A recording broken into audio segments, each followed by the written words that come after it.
My son Marcus looked me dead in the eye across the marble kitchen island and said the words that would change everything between us. Mom, dating at your age is embarrassing. People are starting to talk. He took a sip of his overpriced protein shake and added, maybe it's time to act your age and focus on being a grandmother instead of chasing men like some desperate teenager. Before we jump back in, tell us where you're tuning from, and if this story touches you, make sure you're subscribed, because tomorrow I've saved something extra special for you. I stood there holding a coffee mug that suddenly felt too heavy in my hands, watching my 32-year-old son lecture me about appropriate behavior while living rent-free in the house I'd been paying for since his father walked out 12 years ago. The same house where he'd been temporarily staying for the past 3 years while supposedly building his social media consulting business. The same house where he brought different women every weekend, leaving their makeup stains on my guest bathroom towels and empty wine bottles on my patio furniture. I didn't respond immediately. I just set down my mug, smiled that smile I'd perfected over decades of dealing with difficult students in my former teaching career, and said, "We'll see about that, sweetheart." What Marcus didn't know, what none of them knew, was that the legal papers I'd been reviewing all week weren't for some routine property maintenance issue.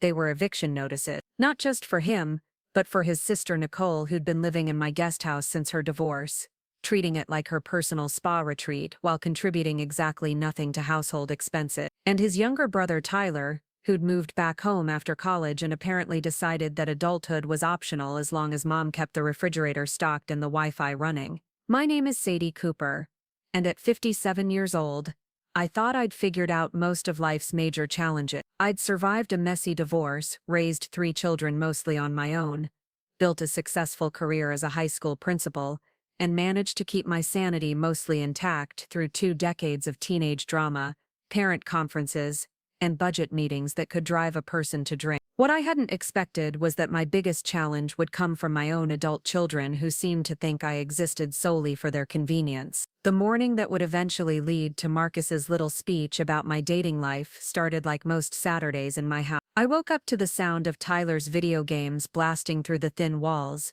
Nicole's hairdryer running for what had to be the 3rd time since dawn, and Marcus on a business call in my living room pacing around like he owned the place while discussing his latest client acquisition strategy. I'd bought this house 15 years ago with money from my teaching pension and some inheritance from my mother. It was supposed to be my sanctuary, my reward for years of hard work and careful saving. Instead, it had become a boarding house for adult children who treated me like a live-in maid. I made my way downstairs in my robe, stepping over Tyler's gaming headset that he'd left in the middle of the hallway, and found Nicole in my kitchen making what appeared to be a complicated smoothie involving at least 6 different supplements she'd ordered online with money she definitely didn't have. She looked up from the blender with that expression she'd worn since she was 16, the one that suggested I was interrupting something far more important than whatever mundane thing I might have to say. "Morning, Mom," she said, not pausing her smoothie preparation. "Did you remember to pick up more of that almond milk I like? The expensive kind, not the store brand." I had, in fact, remembered. Just like I remembered to stock the specific brand of protein powder Marcus preferred, the particular type of bread Tyler would actually eat, and the fancy face masks Nicole went through like tissues. I remembered because that's what mothers do. We remember the small preferences and daily needs of the people we love, even when those people seem to have forgotten that we're human beings with our own preferences and needs. "It's in the fridge," I said, pouring myself coffee from the pot I'd made an hour earlier. "Are you planning to be around for dinner tonight? I was thinking of making that salmon dish you used to like." Nicole's face scrunched up like I'd suggested serving roadkill.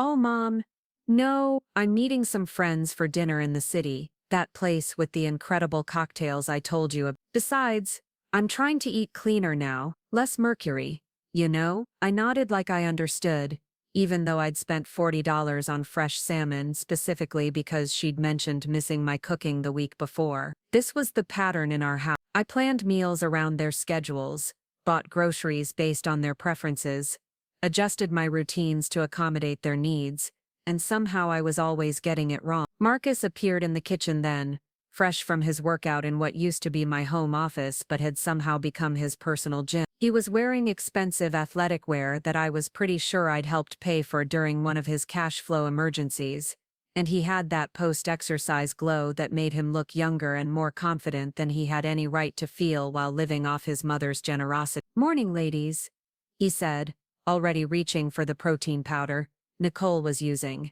"Mom, did you get a chance to look at that property management company information I left on your desk? I really think you should consider having someone else handle the maintenance stuff around here.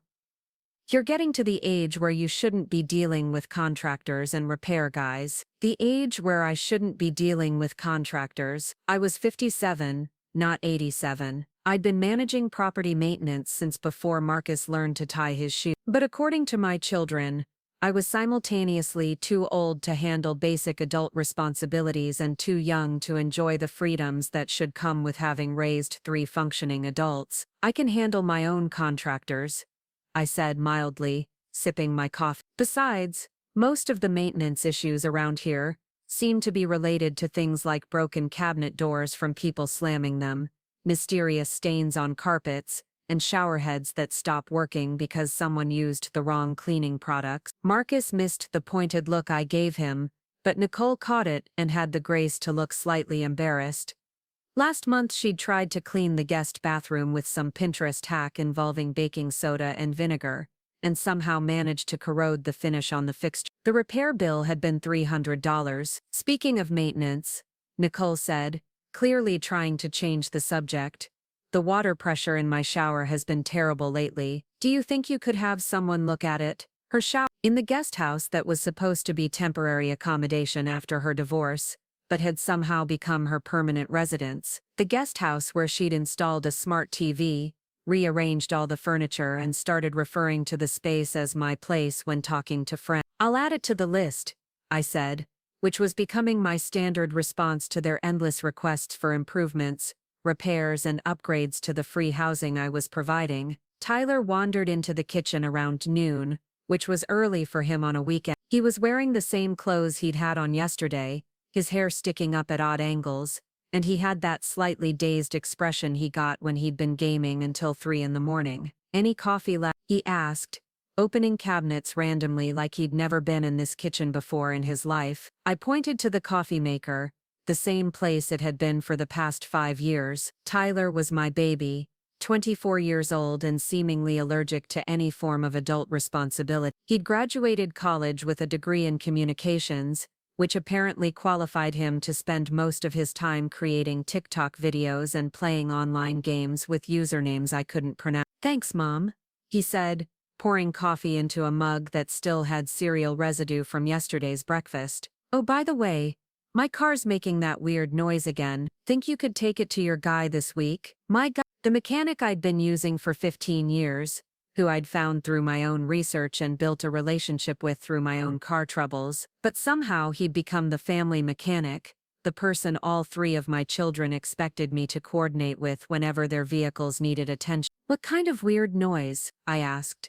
though I already knew I'd be the one dealing with it regardless of his answer. "I don't know, like a grinding sound when I turn left. It's probably nothing major, but I don't want it to break down when I'm driving to that job interview next week." The job interview. Tyler had been mentioning various job interviews for the past 6 months, most of them for positions that seemed to require more enthusiasm than actual skills. Marketing coordinator for a startup that sold subscription boxes, social media manager for a local restaurant chain, content creator for a lifestyle blog. None of them had panned out, but Tyler remained optimistic in that way that only people who've never really experienced consequences can maintain. "I'll call him Monday," I said, already mentally adding it to the growing list of errands and appointments I needed to manage for other people. The rest of the morning continued in this familiar pattern. Marcus lectured me about financial planning while eating the expensive Greek yogurt I'd bought specifically for him. Nicole complained about the Wi-Fi speed while streaming videos on her laptop, tablet, and phone simultaneously. Tyler asked if I could do his laundry because his hamper was full and he'd run out of clean clothes, apparently unaware that washing machines were available for use by anyone with opposable thumb. I went through the motions, responding appropriately, making mental notes of their various needs and complaints, But something was shifting inside me. Preparing and narrating this story took us a lot of time. So if you are enjoying it, subscribe to our channel. It means a lot to us. Now, back to the story. Some small crack in the foundation of our family dynamic that had been growing wider for months. It started, I think, with Dave. I'd met David Brennan 3 months earlier at a coffee shop downtown, the kind of accidental encounter that feels like something out of a romantic comedy, except that it happened to a middle-aged woman who hadn't been on a date in over 5 years. I'd been there grading papers, taking advantage of a rare Saturday afternoon when I didn't have to referee any conflicts between my children or solve any of their various crises. He was sitting at the table next to mine, reading a paperback novel and occasionally glancing up to watch the street through the window. When he got up to refill his coffee, he noticed the stack of essays I was working through and made a comment about remembering when his handwriting was that illegible. We started talking about education, then books, then the general challenges of navigating life in your 50s when everything you thought you knew about yourself was suddenly up for revision. David was 59, a recently retired engineer who'd spent 30 years designing water treatment systems for municipal government. He was divorced, with 2 adult children who lived in other states, and actually called him regularly to check on his well-being rather than to ask for money or favor. He had gray hair that he didn't try to hide with expensive treatments, laugh lines around his eyes, and the kind of calm confidence that comes from having figured out who you are and being comfortable with that person. We talked for 2 hours that first day, and when he asked if I'd like to meet for dinner sometime, I heard myself saying yes before I'd fully processed the question. The dinner had been wonderful. We went to a small Italian restaurant where the servers didn't rush us and the lighting was forgiving. David asked questions about my work, my interests, my thoughts on everything from local politics to favorite travel destinations. He told stories about engineering projects in small towns, about learning to cook after his divorce, about taking up hiking and discovering that he actually enjoyed being outdoors without any particular agenda. When he drove me home that night, he walked me to my door like a gentleman and asked if he could call me again. I said yes, and he did call, the next day, just to thank me for a lovely evening, and to suggest another dinner later in the week. We'd been seeing each other regularly since then, nothing dramatic or inappropriate, just 2 mature adults enjoying each other's company.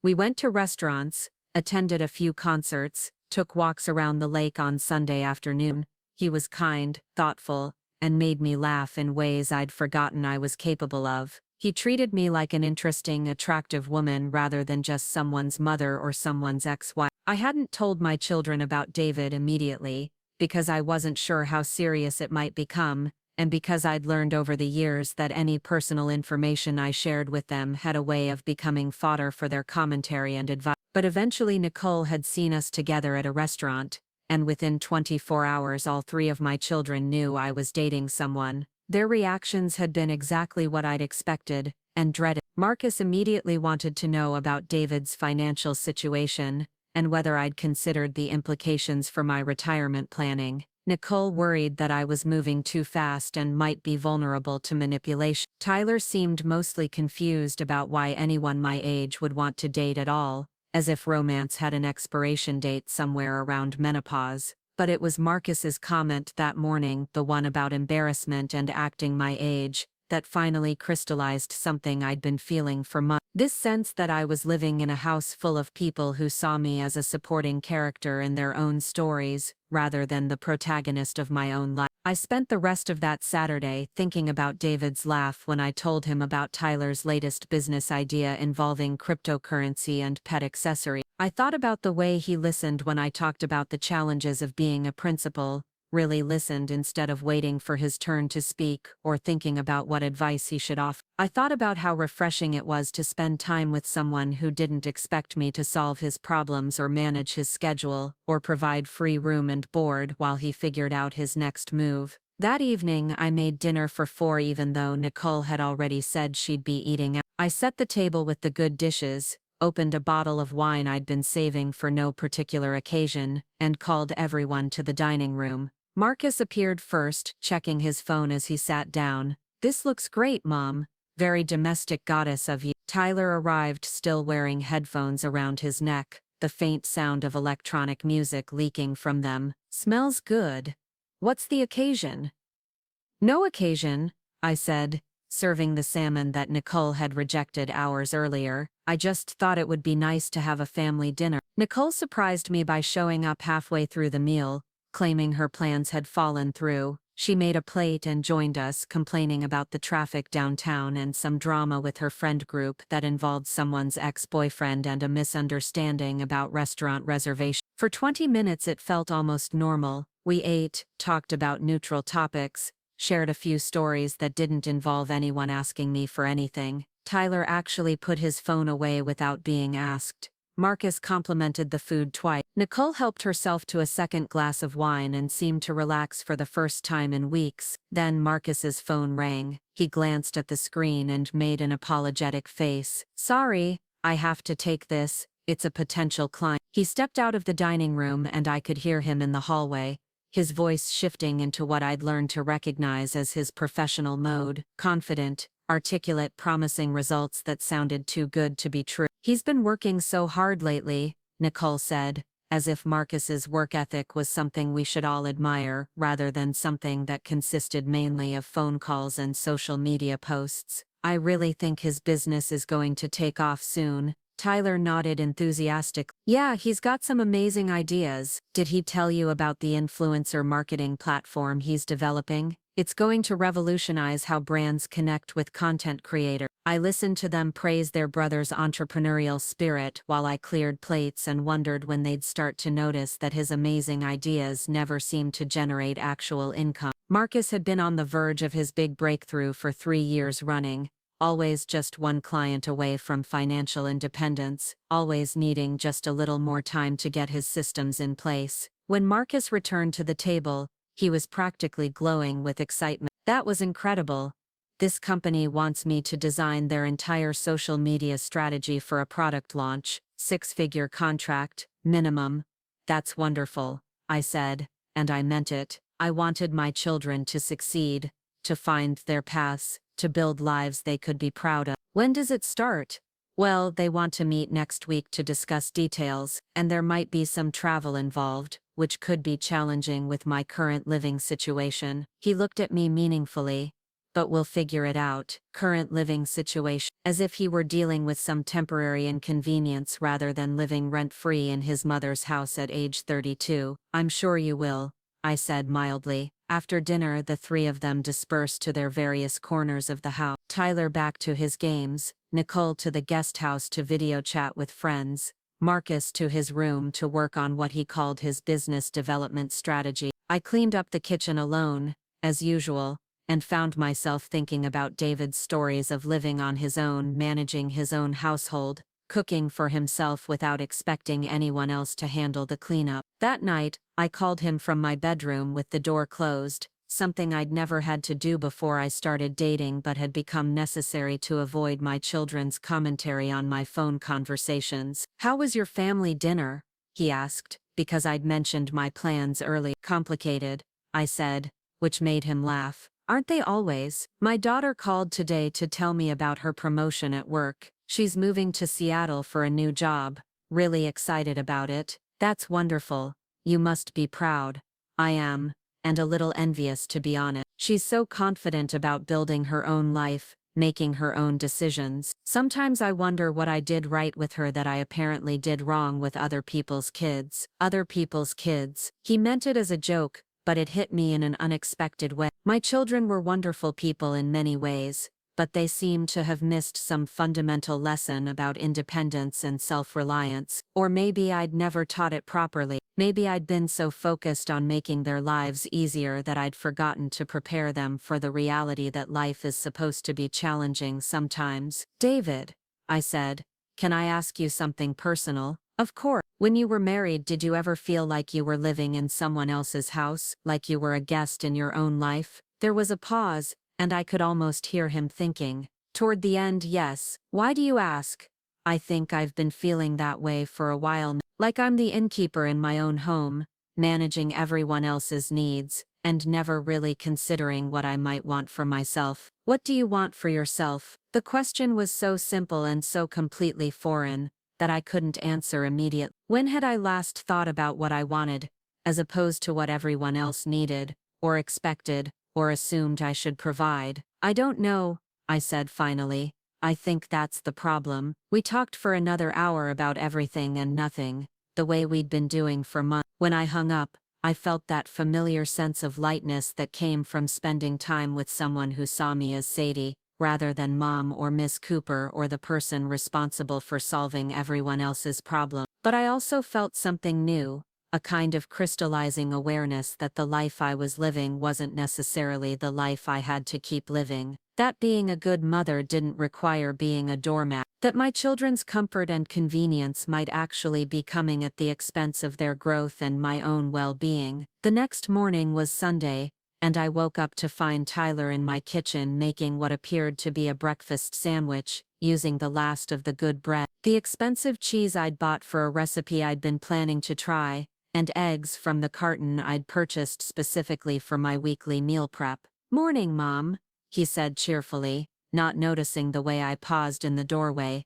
"I made extra if you want." The extra turned out to be one additional sandwich, which he'd apparently made for Marcus, who appeared moments later looking grateful and slightly surprised that Tyler had thought of him. "Thanks, little brother. I've got that client meeting this morning and didn't have time for breakfast." They ate standing at the counter, discussing Tyler's latest gaming achievements and Marcus's upcoming business presentation, dropping crumbs on the floor I'd swept the night before. Neither of them thought to make coffee, though they both helped themselves to the pot I'd started when I first came downstairs. Nicole joined us an hour later looking frustrated and slightly frantic. "Mom, I hate to ask, but could you possibly drive me to the airport? My car is making this terrible noise, and I don't trust it for the highway. I've got that conference in Chicago, remember?" I remembered the conference because Nicole had been talking about it for weeks, how important it was for her career development, how she was finally going to network with people in her industry. What I didn't remember was agreeing to provide transportation to the airport, which was an hour drive each way, and would mean rearranging my entire Sunday. "What time is your flight?" I asked. 3 o'clock, so I'd need to leave here around noon to be safe. It was already 10:30. I'd been planning to spend the day doing laundry, grocery shopping, and maybe reading the book David had recommended. Instead, I'd be spending 4 hours in the car. "Of course," I said, "because that's what mothers do. I'll just need to shower and change." "You're the best," Nicole said, already heading back toward the guest house. "I owe you one." She owed me considerably more than one, but keeping track had never been the point. The point was that I loved my children and wanted to support them. The problem was that somewhere along the way, support had turned into service, and service had turned into servitude. I drove Nicole to the airport, listening to her practice her conference presentation while I navigated traffic and construction zones. She was excited about the opportunity, nervous about the networking events, grateful for the chance to advance her career. She was also completely focused on her own experience, never once acknowledging that I was giving up my Sunday, or asking if the timing was convenient for me. When I dropped her off at the terminal, she hugged me through the car window and said, "Thanks again, Mom. You're amazing." I watched her walk into the airport with her rolling suitcase and professional-looking tote bag, confident and capable, and completely unaware that her independence was built on a foundation of other people's sacrifices. The drive home was quiet, and I found myself thinking about something David had said a few weeks earlier. We'd been talking about his retirement plans, his ideas for travel and hobbies, and maybe volunteering with organizations that interested him. He'd mentioned that the hardest part of his divorce hadn't been the legal complications or the financial adjustments, but learning to make decisions based on what he wanted rather than what other people expected or needed. "I spent 25 years being a husband and father first, and myself second," he'd said. "It took me a long time to figure out how to reverse that order without feeling guilty about it. At the time, I'd thought it was an interesting perspective,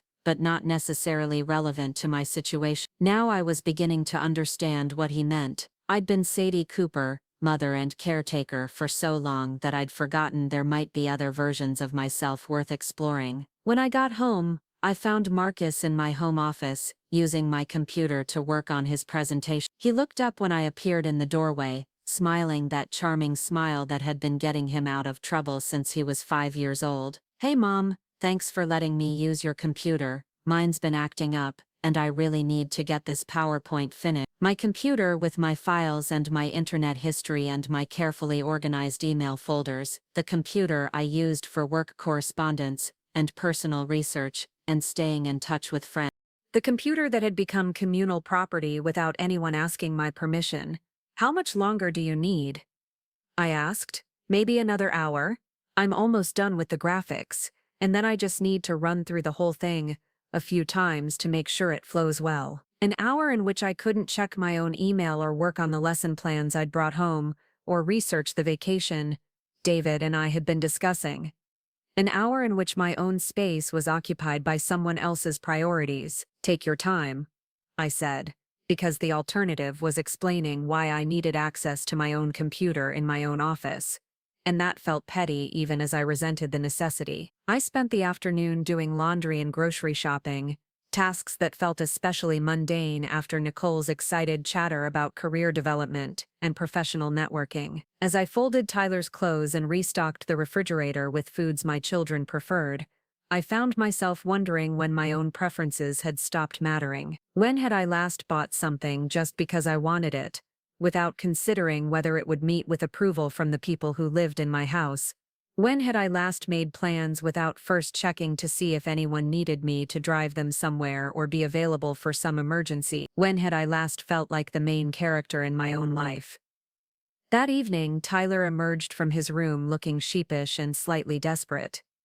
"Mom, I hate to ask, but my bank account is kind of a disaster right now. Could you spot me like $200 until I get that interview situation figured out?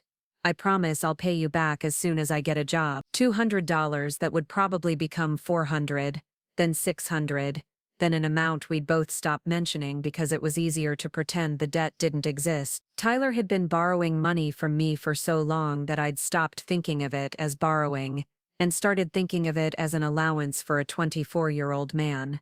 "What do you need it for?" I asked, though I already knew I'd end up giving it to him regardless of his answer. "Just basic stuff. Gas, food, maybe some new clothes for interviews. You know how expensive everything is these days." I knew exactly how expensive everything was because I was paying for most of it. Tyler's gas, food, and interview clothes, plus Marcus's protein powder and gym membership, plus Nicole's cell phone bill and car insurance. I was supporting 3 adult children who somehow never had enough money for their own expenses, but always had enough for entertainment and non-essential purchases. "I'll transfer it tomorrow," I said, adding another item to my mental list of financial obligations that weren't really obligations, but felt impossible to refuse. That night, David called while I was getting ready for bed, and I found myself telling him about my day, the airport run, the computer situation, Tyler's latest financial request. I tried to keep my tone light, but something in my voice must have given me away. "Sadie," he said gently, "do you ever say no to them?" The question caught me off guard. "Of course I do.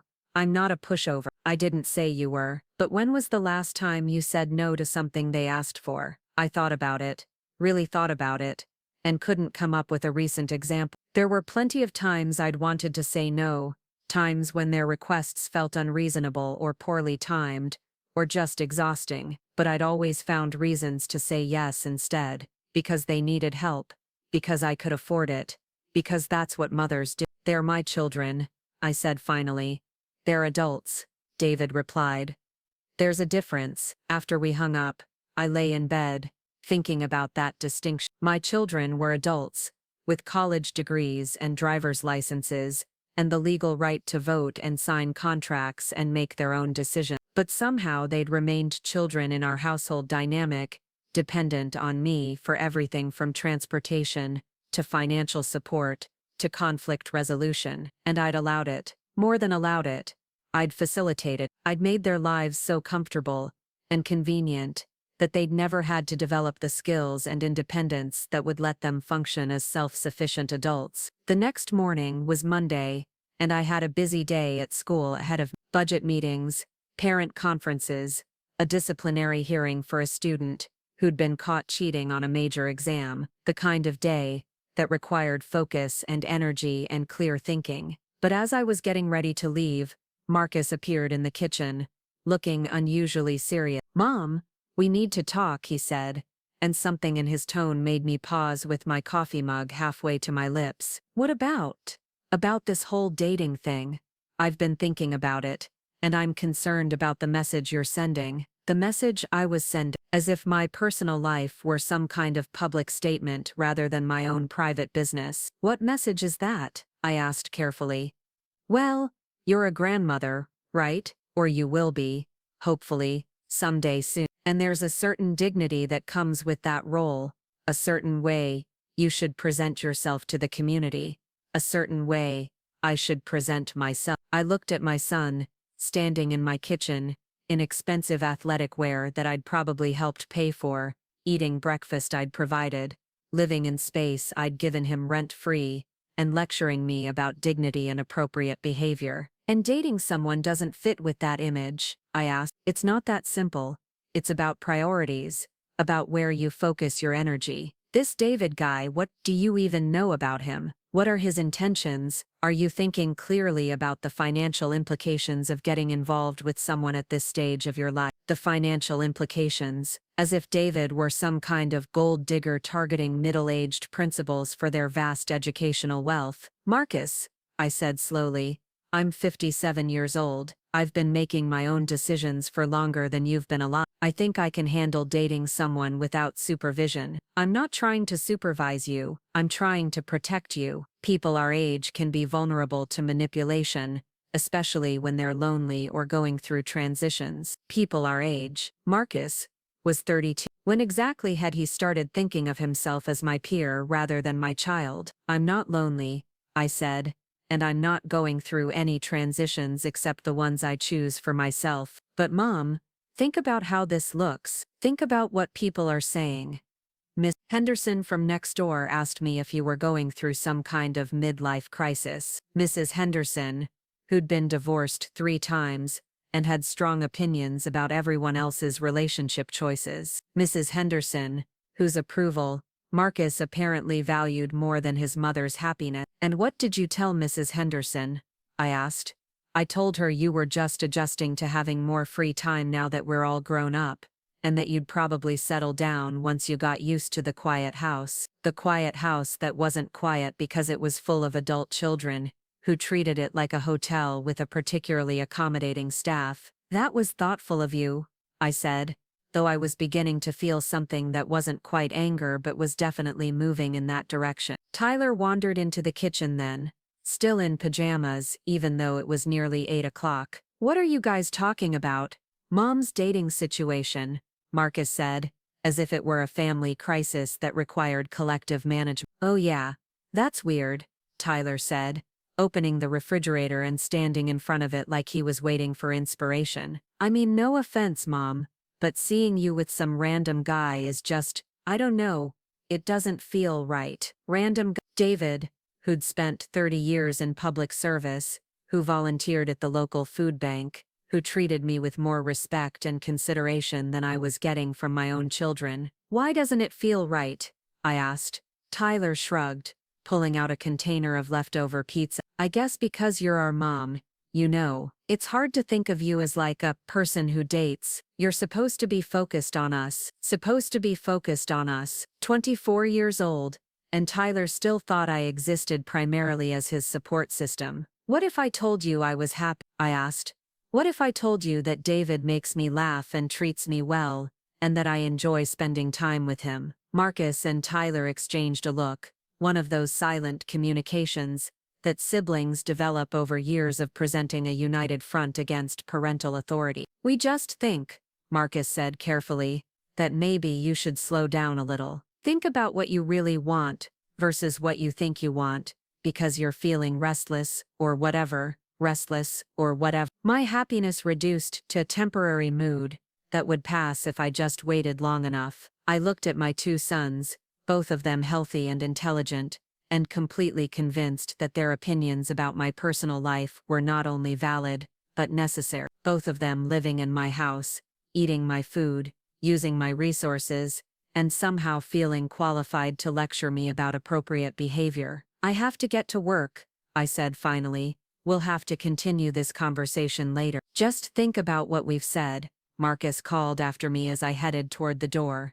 "We love you and we want what's best for you." What's best for me?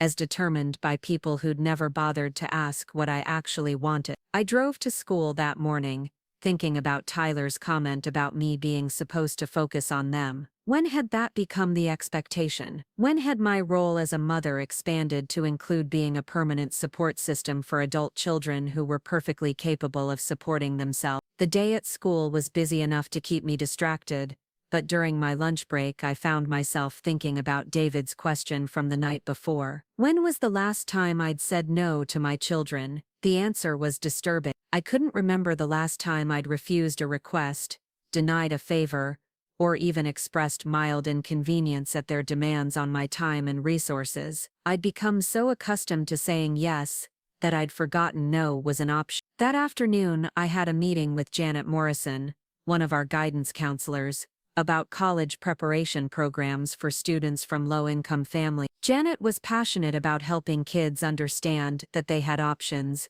beyond what their immediate circumstances might suggest, that they could build lives different from what they'd always known. "The hardest part," Janet was saying, "is getting them to believe they deserve better. So many of these kids have been taught that their role is to take care of everyone else, to put their own dreams on hold for family obligations. They can't imagine prioritizing their own education and goals." As she spoke, I felt an uncomfortable recognition. How many conversations had I had with students about the importance of setting boundaries, of pursuing their own interests, of not letting other people's expectations limit their possibility? How many times had I encouraged young people to be independent and self-advocating while I was doing the exact opposite in my own life? After school, I drove home with a strange mix of anticipation and dread. I knew my children would want to continue our morning conversation, would expect me to have considered their advice, and come to the appropriate conclusions about my relationship with David. What I'd actually concluded was that I was tired of living my life according to other people's comfort levels. I was tired of pretending that my children's opinions about my personal choices carried more weight than my own feelings and desires. Most of all, I was tired of being treated like a supporting character in a story where I should have been the protagonist. I pulled into my driveway and sat in the car for a moment, looking at the house I'd worked so hard to afford, the house that had become less of a sanctuary and more of a service center for adult children who seemed to have forgotten that independence was supposed to be the goal of growing up. When I walked through the front door, I could hear Marcus on a conference call in the living room, his voice carrying that artificial enthusiasm he used when he was trying to convince someone to hire him. Tyler was in the kitchen, standing in front of the open refrigerator with his phone pressed to his ear, apparently live streaming his search for snacks to whatever audience followed his social media presence. "Hey guys, my mom actually has some decent food in here for once," he was saying to his phone. "Look at this fancy cheese." She must be trying to impress someone.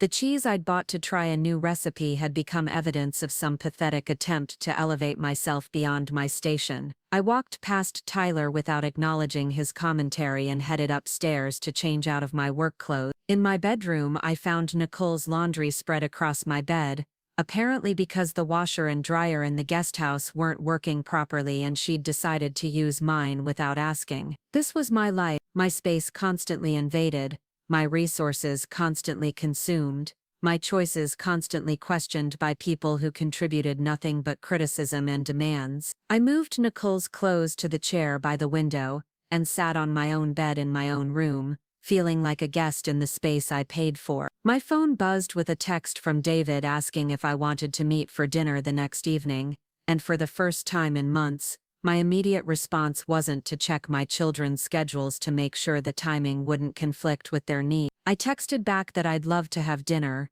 and as I hit send, I felt a small thrill of rebellion.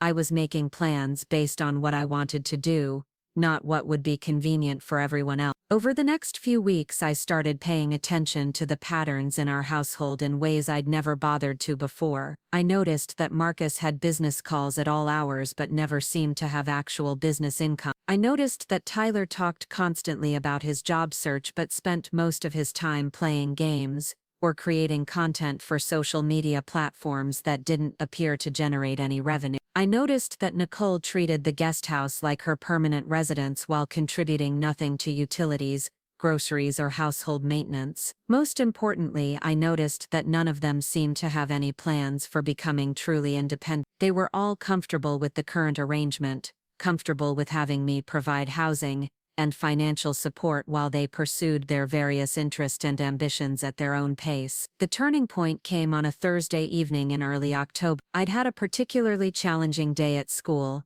dealing with a parent who was angry about their child's grades, and somehow convinced that the problem was with my teaching standards rather than their child's study habit. I'd also had to handle a minor crisis with our heating system and spend my lunch break coordinating with repair technicians. I came home exhausted and looking forward to a quiet evening, maybe a bath and an early bedtime. Instead, I found Tyler in my kitchen with 3 of his friends, apparently filming some kind of cooking challenge video that involved using most of my good ingredients and making an impressive mess. "Hey Mom," Tyler called out cheerfully when he saw me. "We're making content for my YouTube channel. This is going to be epic." My kitchen looked like a food fight had taken place, and I could see that they'd used the expensive olive oil I'd been saving for a special occasion, plus what appeared to be most of the vegetables I'd bought for the week's meal planning. "How much longer is this going to take?" I asked, trying to keep my voice level. "Maybe another hour. We're doing multiple takes to get the best footage. Oh, and we might need to use the good plates for the final presentation shots. The regular ones don't look professional enough." The good plates that I'd inherited from my grandmother, that I'd been carefully preserving for actual special occasions, not for YouTube videos about cooking challenges. "Tyler," I said, "I need to make dinner, and I need my kitchen back. Can't you just order something tonight?" We're at a really crucial point in the filming process. Order something, spend money on takeout so that Tyler could use my kitchen, and my ingredients, and my dishes to create content that might generate a few dozen views and no actual income. "No," I said, and the word felt strange in my mouth. "I can't just order something. This is my kitchen, these are my ingredients, and I need you to wrap this up now." Tyler looked genuinely surprised,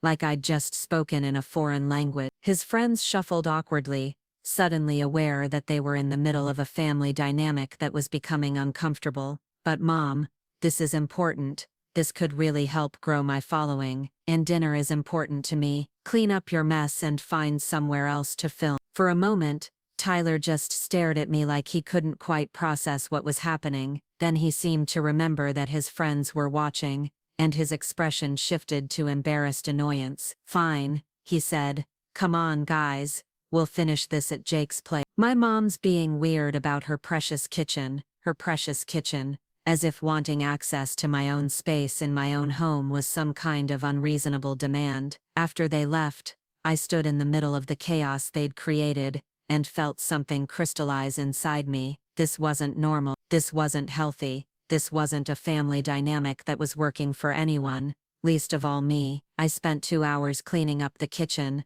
salvaging what I could of the ingredients they'd used, and making a simple dinner from what remained. As I cleaned, I thought about David's stories of living alone, of making his own meals in his own kitchen without having to negotiate for access to his own space. That night, I called him and told him about the kitchen incident. He listened without interrupting, and when I finished he was quiet for a moment. "Sadie," he said finally, "do you like living this way?" "What do you mean?" "I mean, does this arrangement make you happy? Does having your adult children living with you, using your resources, treating your home like their personal support system, does that bring you joy?" The question was so direct, so simple, that I felt tears spring to my eyes before I could stop them. "No," I whispered, "it doesn't make me happy, but I don't know how to change it without feeling like a terrible mother." "You're not a terrible mother. You're a mother who's forgotten that part of loving your children means helping them become independent adults." After we hung up, I sat in my bedroom and really thought about what David had said. I'd been so focused on being available for my children, on making their lives easier and more comfortable, that I'd never considered whether I was actually helping them or hindering them. Marcus was 32, and still living at home because it was convenient, not because it was necessary. Tyler was 24 and had never had to manage his own household expenses, because I was always there to cover his shortfall. Nicole was treating my guest house like her personal apartment, because I'd never established any boundaries about temporary versus permanent arrangements. I was enabling their dependence instead of encouraging their growth. And in the process I was diminishing my own life, my own possibilities, my own right to happiness and autonomy. The next morning, I woke up with a sense of clarity I hadn't felt in years. I made coffee, ate breakfast at my own pace, and sat down at my computer to do some research. I looked up tenant rights in our state, eviction procedures, and legal requirements for removing adult children from a parent's home. I researched local apartment rental prices, job placement services, and financial counseling resources. I even looked into temporary storage facilities, because I had a feeling my children were going to need somewhere to put their belongings while they figured out their next steps. It took me 3 days to put together a plan,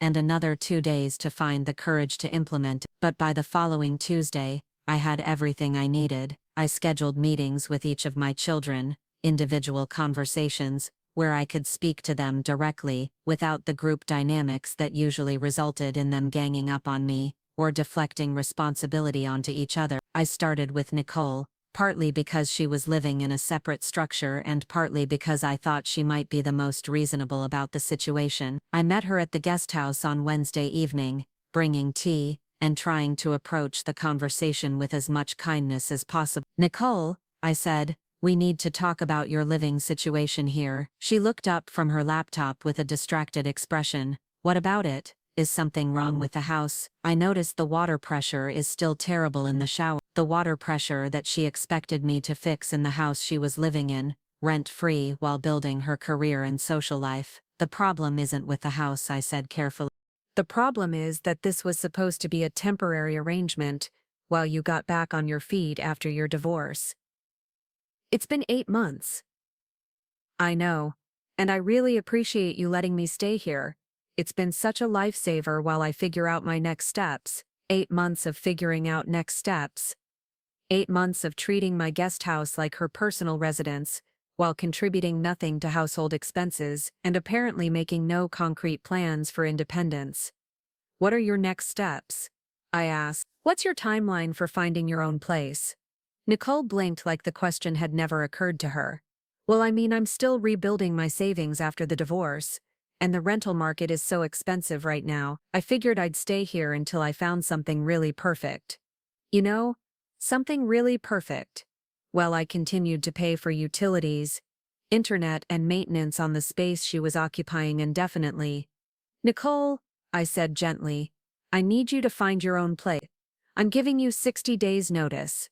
The words hung in the air between us like something explosive. Nicole stared at me with an expression of complete shock. 60 days? Mom, are you serious? Where am I supposed to go? You're going to find an apartment like other adults do. You have a good job, you're financially stable, and you're perfectly capable of managing your own household. But this is so sudden. I haven't been planning for this. I thought we were all happy with the current arrangement. All happy, as if my feelings about the arrangement had ever been consulted or considered. "I'm not happy with it," I said simply. "I want my guest house back. I want privacy and space, and the freedom to make decisions about my own property without having to consider whether they'll inconvenience someone who's supposed to be temporarily staying here." Nicole's eyes filled with tears, and for a moment I felt the familiar tug of maternal guilt. She looked so young and vulnerable, so genuinely distressed by the idea of having to take care of herself. "Is this because of David?" she asked. "Are you kicking me out so you can have some kind of love nest with your boyfriend?" Love nest, as if wanting privacy in my own home was somehow scandalous or inappropriate. "This is because I'm 57 years old and I want to live like an adult instead of a boarding house operator. This is because you're 30 years old and it's time for you to build your own life instead of camping out in mine." We talked for another hour, with Nicole cycling through various emotional responses. Anger that I was being so unreasonable, sadness that our family was falling apart, bargaining about extending the timeline or paying token rent to make the arrangement more official. I listened to all of it with patience and compassion, but I didn't change my mind. 60, enough time for her to find a place and make arrangements, but not enough time for her to drag her feet and hope I'd forget about the whole thing. When I left the guest house that night, Nicole was sitting on her bed with her laptop open, apparently looking at apartment listings for the first time in 8 months. My conversation with Tyler the next evening was more difficult, partly because he was less emotionally mature than Nicole and partly because he'd never lived independently as an adult. He'd gone from the college dorms directly to my house, with no experience managing his own finances or household responsibility. I found him in what used to be the den, surrounded by gaming equipment and empty energy drink cans, talking loudly into his headset about strategy and teamwork while he played some complicated online game that seemed to require constant communication with other players. I waited for him to finish his match, which took another 20 minutes, and then asked if we could talk privately. "Sure, what's up?" he said, pulling off his headset but leaving his computer running. "Is this about the kitchen thing the other? Because I think you overreacted a little, but I'm sorry if we made too much mess." A little mess. They'd used half my pantry and left my kitchen looking like a disaster zone, and Tyler thought I'd overreacted by asking them to clean up and leave. "This is about your living situation. Tyler, you're 24 years old. You've been living here for 3 years since college. It's time for you to find your own place." Tyler laughed, actually laughed, like I'd just told him a particularly absurd joke. "My own place? Mom, do you know how expensive rent is? I can't afford my own place on what I'm making." "What are you making?" The question seemed to catch him off guard. "Well, I mean, it's variable. The content creation stuff is building slowly, and I'm still looking for the right full-time opportunity. Variable income from content creation, and looking for opportunities. In other words, no steady income and no serious job search." "Tyler," I said, "you need to get a regular job. Any job. Something that pays enough for you to support yourself. But that would interfere with building my brand. I'm really close to a breakthrough with my online presence. If I take some random job just to pay bills, I won't have time to focus on growing my following." Growing his following. Tyler had been focused on growing his following for 3 years. And as far as I could tell, his audience consisted mainly of a few dozen people who occasionally liked his posts or watched his videos. "Your following doesn't pay for food or housing," I said. "A job does. You have 60 days to find steady employment and your own place to live." Tyler's expression shifted from amusement to confusion to something approaching panic. 60 days? Mom, that's not realistic. I need more time. I need to finish some projects I'm working on, and I need to save up money for deposits and furniture and all that stuff. "Then you'd better get started," I said. 60 days from today. Is this about David? Are you choosing some random guy over your own son? Random guy. The same dismissive phrase Marcus had used, as if David were some stranger I'd picked up at a bar instead of a kind, thoughtful man who treated me with respect and consideration. "This is about you being an adult. This is about me wanting to live in my own house without feeling like I'm running a hotel for people who don't appreciate what they're getting." Tyler stared at me like I'd just announced I was joining the circus. "I do appreciate it. I tell you all the time how grateful I am. Grateful enough to contribute to household expenses. Grateful enough to clean up after yourself without being asked. Grateful enough to make your own meals and do your own laundry and manage your own schedule." The question seemed to genuinely confuse him, as if the idea of contributing to the household he lived in had never occurred to him. "I help out," he said defensively. "I take out the trash sometimes. And I always thank you when you do things for me." Sometimes taking out the trash and saying thank you. That was Tyler's contribution to a household where I provided free housing, food, utilities, internet, and cleaning services. "It's not enough," I said simply. 60 days, Tyler? I'll help you figure out the practical steps, but this is happening." After our conversation, Tyler spent the rest of the evening calling various friends and family members. apparently trying to find someone who would tell him I was being unreasonable and help him talk me out of my decision. I could hear fragments of his phone calls through the thin walls, his voice alternating between indignant and pleading. She's totally lost her mind. I don't know what's gotten into her. She's choosing some boyfriend over her own family. Some boyfriend over her own family. As if my desire for independence and autonomy was somehow a betrayal of my maternal responsibilities. My conversation with Marcus was scheduled for Friday evening, and I was dreading it more than the others because Marcus was the most likely to try to turn the discussion into a negotiation. He was also the most likely to make me feel guilty about my decisions, because he was skilled at presenting his arguments in ways that sounded reasonable and caring rather than selfish and entitled. I found him in the living room, working on his laptop while a business podcast played in the background. He looked up when I entered, smiling that charming smile that had always made it difficult for me to stay angry with him. "Hey Mom. Perfect time. I just finished updating my client proposal, and I think this could be the big one. Want to hear about it?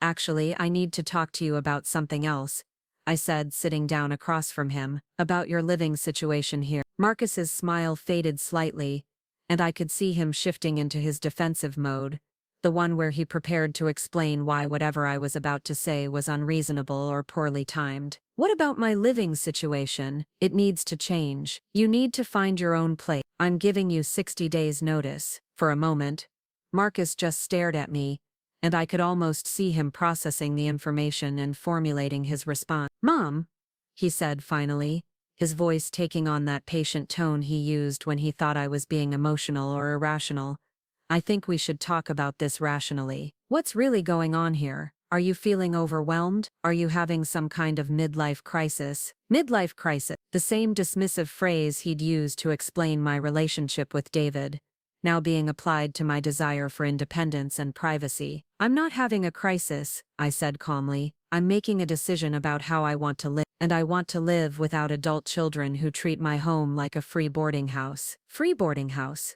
Mom, that's not fair. I contribute to this household in lots of ways. I help with maintenance. I provide security by being here.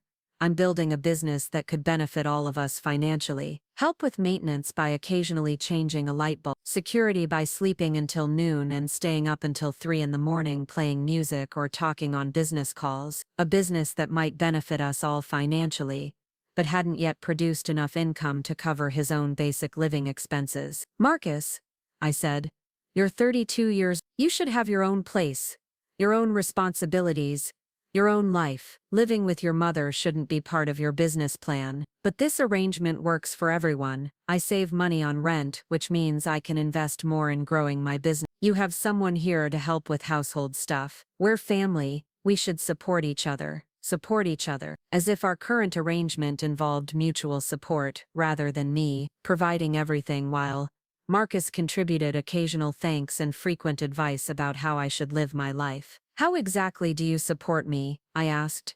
The question seemed to catch him off guard. "What do you mean? I mean, what do you do that makes my life easier? Or better? What do you contribute that I couldn't manage on my own?" Marcus looked genuinely confused by the question, as if the idea that our relationship should involve reciprocal benefit had never occurred to him. "Well, I'm here if you need anything. I provide companionship. I make sure you're not alone in this big house." Companionship. Marcus spent most of his time on business calls or working on his laptop, and when he did talk to me, it was usually to offer unsolicited advice about my choices, or to ask for something he needed. "I don't mind being alone," I said.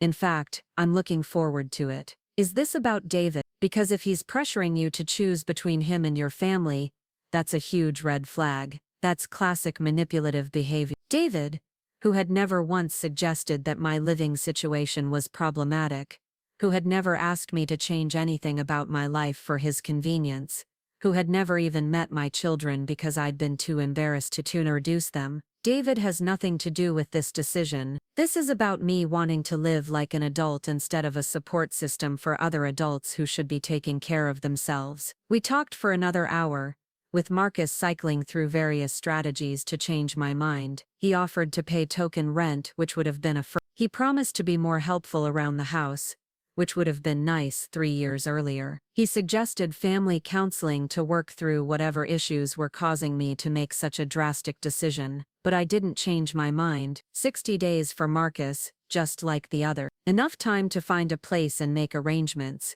but not enough time to wear me down with guilt and manipulation. When our conversation finally ended, Marcus looked genuinely shaken, like he'd just discovered that the ground he'd been standing on wasn't as solid as he'd believed. "I hope you know what you're doing," he said, as he packed up his laptop. "I hope you don't regret this when you're sitting alone in this big house, wondering why your children don't visit anymore." The threat was subtle but clear. If I didn't continue to provide free housing and support, I might lose their presence in my life altogether, as if their company was such a precious gift that I should be willing to pay any price to keep it. "I'll take that risk," I said, and for the first time in years I meant it. That weekend, all 3 of my children were unusually subdued. Nicole spent most of her time on the phone with friends, apparently seeking advice and support for her housing situation. Tyler researched jobs with the same enthusiasm most people reserved for root canal procedure. Marcus made a show of looking at apartment listings,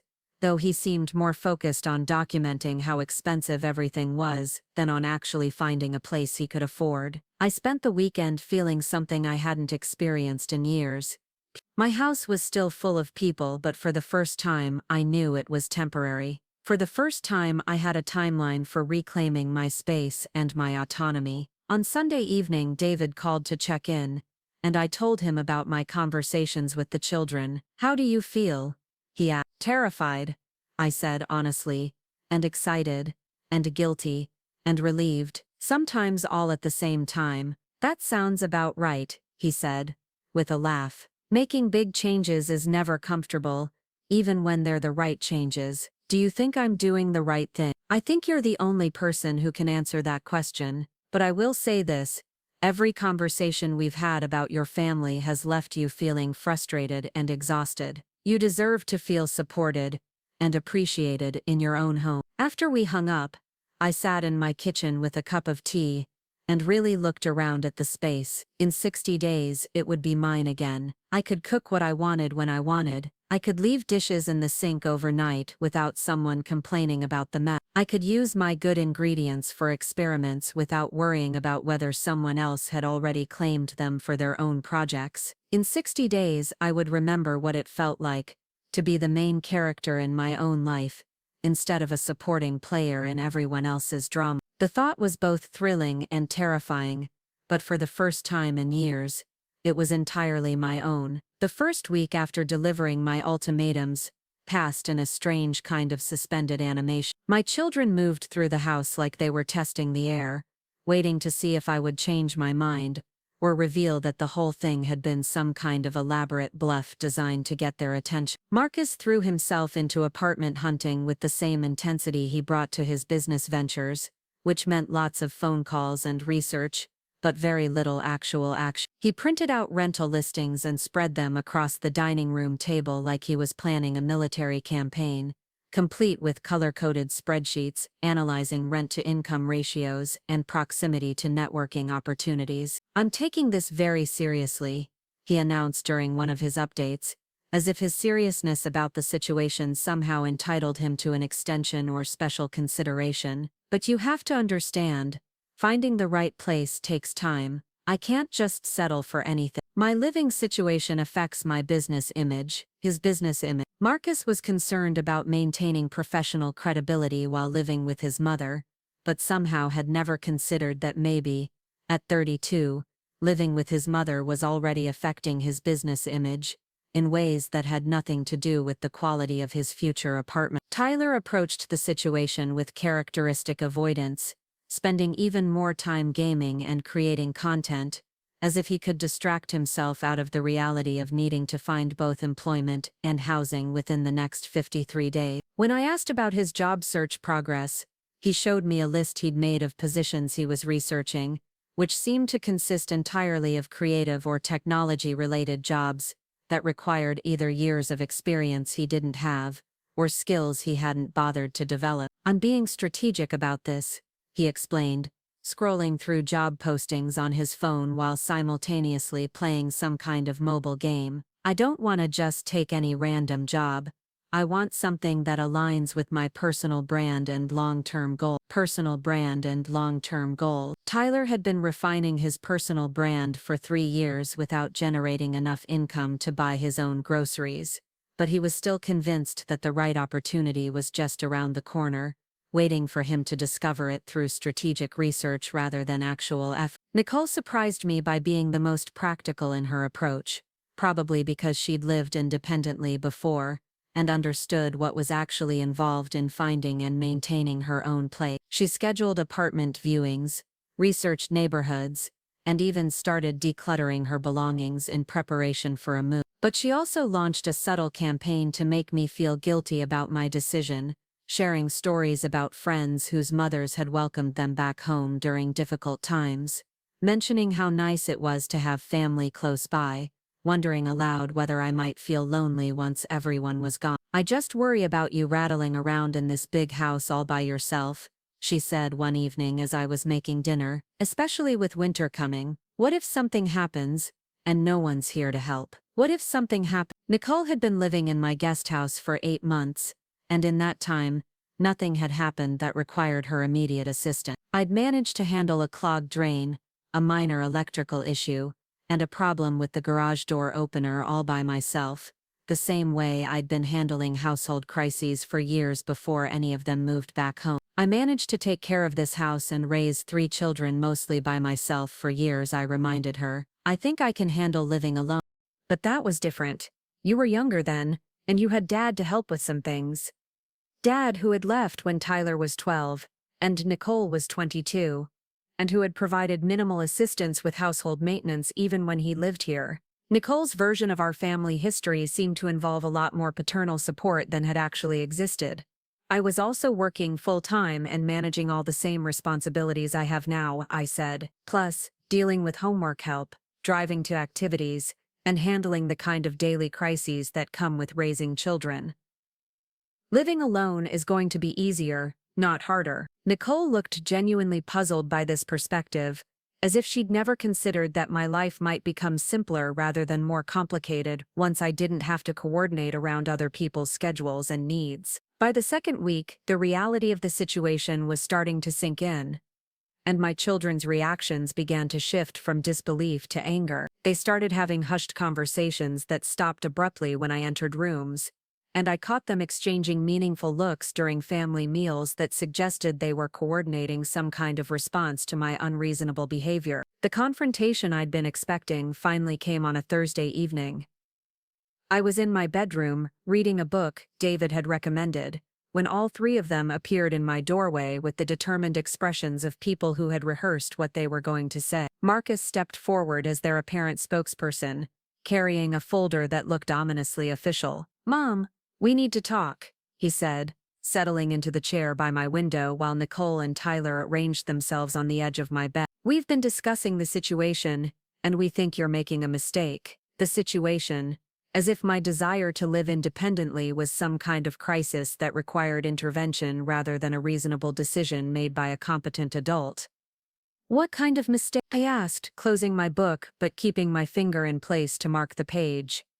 "We think you're not considering the long-term implications of this decision," Nicole said, her voice taking on the patient tone she used when she thought I was being emotional rather than rational. "We're worried about your safety, your financial security, your emotional well-being." My emotional well-being. I'd been feeling better over the past 2 weeks than I had in months, lighter and more optimistic about the future. But apparently my children knew better than I did about my own emotional state.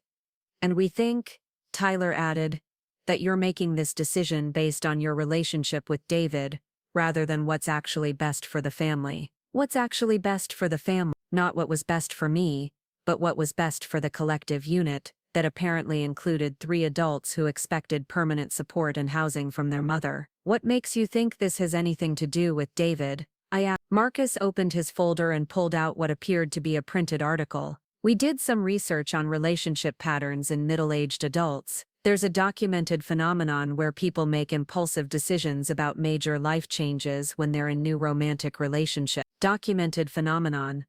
Marcus had apparently spent time researching psychological literature to prove that my decision was the result of some kind of temporary insanity brought on by dating, and we found some concerning information about David himself. Nicole added, producing her own set of papers. Did you know he was divorced? Did you ask yourself why his marriage failed? Did you consider that he might be targeting single women with financial stability? Targeting single women with financial stability. They'd been investigating David like he was some kind of con artist, apparently unable to conceive that a man might be interested in me, for reasons that had nothing to do with my modest teacher's pension and middle-class home. David's divorce was 10 years ago, I said calmly, and his financial situation is perfectly stable. He owns his own home, he has retirement savings, and he's never asked me for anything except my company. But Mom, Tyler said, you don't really know him that well. You've only been dating for a few months. Don't you think it's premature to make major decisions about your living situation based on a relationship that might not last? Premature to make decisions about my living situation, as if wanting to live in my own house without adult children was somehow contingent on my romantic relationships rather than a basic desire for independence and autonomy. This decision isn't about David, I said, though I was beginning to understand that no amount of explanation was going to convince them of that. This is about me wanting to live like an adult instead of a hotel manager. We don't treat you like a hotel manager, Marcus protested. We're family. We support each other. That's what families do. Support each other. I looked at my 3 children, all of them healthy and capable adults, all of them living in my house rent-free while contributing virtually nothing to household expenses or maintenance. All of them convinced that they were providing me with some kind of valuable service by accepting my support. How exactly do you support me? I asked, the same question I'd posed to Marcus individually but now directed at all 3 of them. They exchanged glances, apparently not having anticipated this line of inquiry. We provide companionship, Nicole said finally. We make sure you're not isolated or lonely.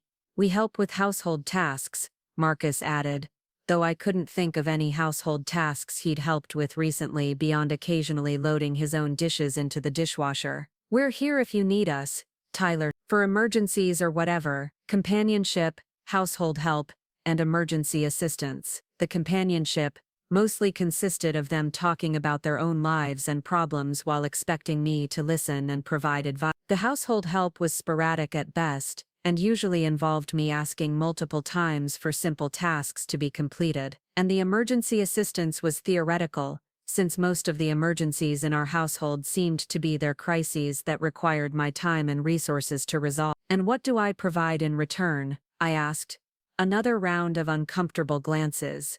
You provide housing, Nicole said slowly, as if she was just beginning to understand the implications of the question, and food, and utilities, and internet, and household supplies, I continued, and transportation when your cars need repair, and financial assistance when you're between jobs or having cash flow problems, and emotional support when you're dealing with relationship drama or work stress. They were quiet now, apparently beginning to see the imbalance in our arrangement from my perspective for the first time. But that's what parents do, Tyler said defensively. That's what family means. That's what parents do for children, I said gently.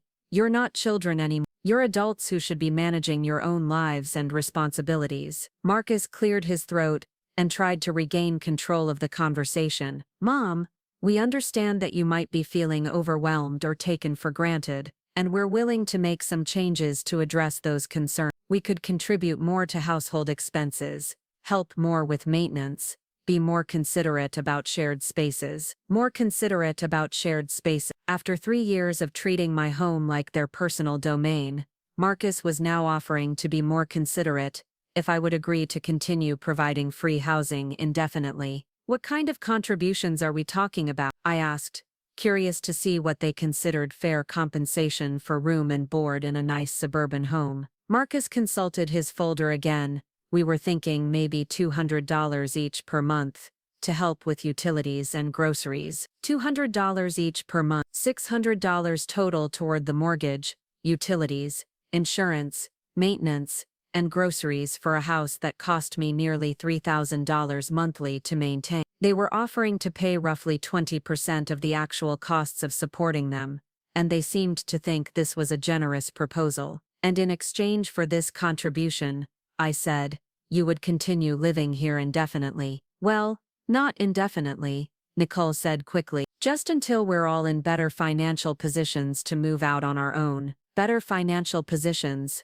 Nicole had a full-time job with benefits. Marcus claimed to be building a business that was always on the verge of major success. Tyler was certainly capable of finding employment, if he was willing to prioritize income over creative fulfillment. Their financial positions would improve significantly if they had to take responsibility for their own living expenses instead of relying on me to subsidize their lifestyle. And what's the timeline for reaching these better financial positions? I asked. More uncomfortable silence. It's hard to say exactly, Marcus said finally. Market conditions are unpredictable. Building a business takes time. We don't want to rush into something and make poor decisions. Market conditions and business building and poor decisions. They wanted to continue living in my house at minimal cost for an indefinite period, while they pursued their various ambitions at their own pace, without the pressure of having to generate enough income to support themselves. I appreciate your offer, I said, but I'm not interested in becoming a landlord to my own children. This isn't about money. This is about independence, yours and mine. Tyler looked genuinely confused.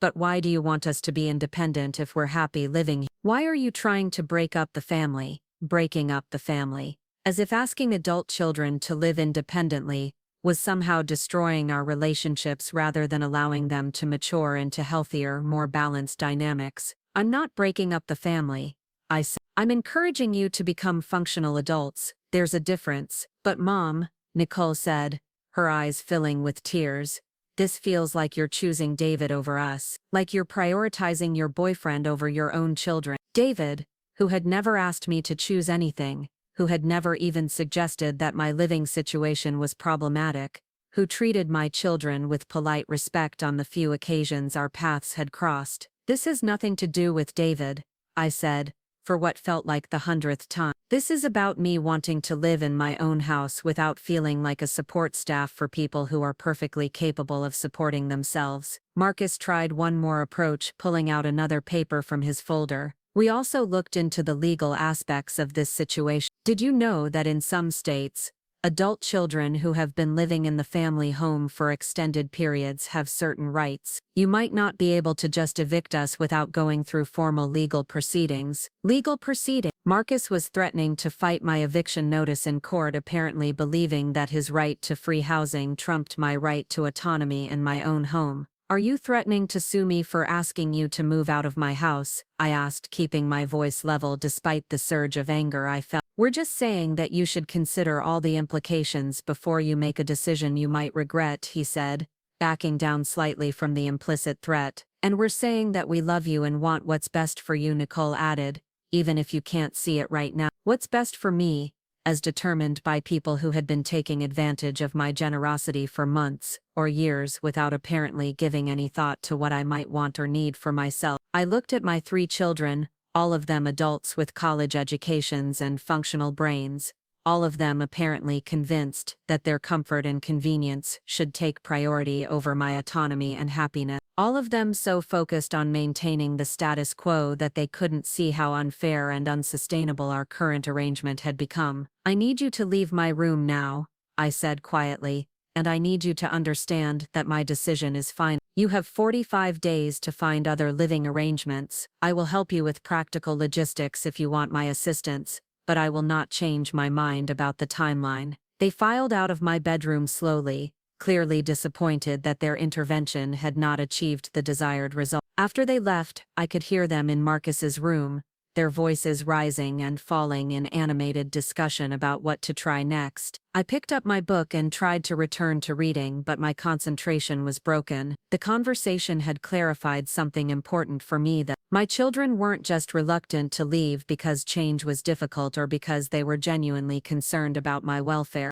They were fighting my decision because they had become accustomed to a lifestyle that was only possible because of my financial and emotional support, and they weren't ready to give up the comfort and security that came with living at my expense. They had convinced themselves that our arrangement was mutually beneficial, that they were providing me with valuable companionship and assistance in exchange for housing and support. But the reality was that they were three adults who had chosen dependency over independence, because dependency was easier and more comfortable. And I had enabled that choice by making their lives so comfortable that they'd never felt any pressure to grow up and take responsibility for themselves. The next morning, I woke up to find a handwritten letter slipped under my bedroom door. It was from Nicole, written in her careful cursive on paper that looked like it had come from an expensive stationery set. "Dear Mom," it began, "I've been thinking about our conversation last night, and I wanted to share some thoughts that I couldn't express properly when we were all talking together." The letter went on for 3 pages, detailing Nicole's perspective on our family dynamics, her gratitude for my support during her difficult divorce, her concerns about my relationship with David, and her belief that we were stronger as a family unit than we would be living separately. "I know you think we're taking advantage of your generosity," she wrote, "but I hope you can see that we're also providing you with purpose and connection. Without us here, what will your days look like? Who will you cook for? Who will appreciate all the things you do to make this house a home?" Purpose and connection. Nicole was arguing that I needed them to take care of, because caring for other people was what gave my life meaning, as if I was some kind of empty vessel whose only value came from serving other people's needs. The letter ended with a plea for reconsideration. "Please don't let pride or hurt feelings drive you to make a decision that will damage our family permanently. We love you, and we want to find a way to make this work for everyone." Pride and hurt feelings. My desire for independence had been reduced to emotional reactivity that would pass if I just gave it enough time and thought more clearly about what really mattered. I read the letter twice, then put it in my desk drawer without responding. There was nothing cruel or manipulative about Nicole's words, but there was also nothing in them that acknowledged my right to make decisions about my own life, based on my own wants and needs, rather than what other people thought was best for me. Over the next few days, Tyler and Marcus made their own attempts to change my mind. Tyler left articles on my desk about the benefits of multi-generational living and the importance of family support system. Marcus scheduled what he called a family meeting to discuss alternative arrangements that might address my concerns while keeping everyone in the house. But I didn't attend the family meeting, and I threw away the articles without reading them. I'd already spent 2 weeks listening to their perspectives and considering their feelings. Now it was time for them to listen to mine. Instead of engaging with their campaigns to change my mind, I started focusing on practical preparations for the changes that were coming. I researched storage facilities in case anyone needed temporary space for their belongings. I looked into moving services and apartment hunting resources. I even contacted a real estate agent to get an estimate of my home's current value, not because I was planning to sell, but because I wanted to understand the full scope of what I was providing to my children in terms of free housing. The number was sobering. Market rate rental for my house would have been nearly $4,000 per month. I was essentially providing each of my children with free housing worth more than $1,000 monthly, plus utilities, food and various services that would have cost them hundreds more if they'd had to pay for them independently. No wonder they were fighting so hard to maintain the status quo. They were each receiving the equivalent of a significant salary just in housing benefits, and that didn't account for the meals, transportation assistance, financial support and emotional labor I provided on a regular basis. I'd been supporting 3 adults to the tune of roughly $50,000 per year in direct and indirect costs, and they were offering to contribute $600 monthly in exchange for the right to continue this arrangement indefinitely. When I looked at it from that perspective, their resistance to my decision made perfect sense. They weren't just losing a place to live, they were losing a lifestyle subsidy that allowed them to pursue their interests and ambitions without the financial pressure that most adults face. But understanding their motivation didn't change my decision. If anything, it reinforced my belief that I was doing the right thing for all of us. They needed to learn to support themselves, and I needed to reclaim my autonomy and resources. The 3rd week brought a shift in tactic. Instead of trying to convince me directly, my children started enlisting outside support for their cause. I began receiving calls from relatives, family friends, and even some of their former teachers who had apparently been told that I was going through some kind of crisis and making poor decisions that would hurt my children and damage our family relationship. My sister called from Arizona, where she'd been living since her retirement, to express concern about what she'd heard from Marcus. "Sadie, honey, Marcus is worried about you," she said without preamble. "He says you're dating someone new and making some pretty drastic changes to your living situation. Are you sure you're thinking clearly about all this?" Thinking clearly. The assumption seemed to be that any decision that inconvenienced my children must be the result of poor judgment or emotional instability on my part. "I'm thinking more clearly than I have in years," I told her. "I'm asking my adult children to live independently instead of treating my house like a free boarding facility. But sweetheart,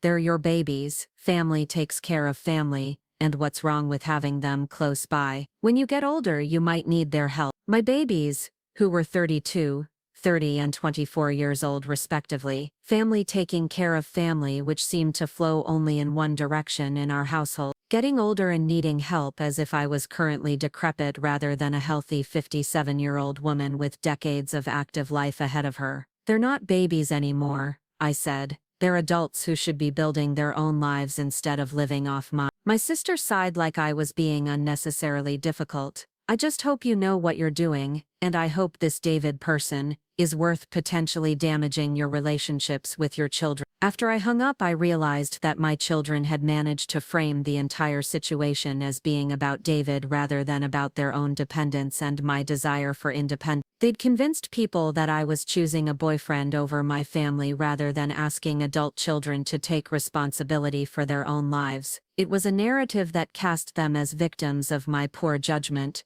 rather than adults who had become too comfortable living at someone else's expense. And it was effective because it appealed to people's assumptions about appropriate behavior for mothers and middle-aged women. I got similar calls from Nicole's former boss, who'd heard that I was having family troubles and wanted to offer support. From Marcus's old college roommate, who'd been told that I was going through a difficult transition and making impulsive decisions. From Tyler's high school guidance counselor, who remembered me from parent conferences and was concerned about what she'd heard about our family situation. Each conversation followed the same pattern.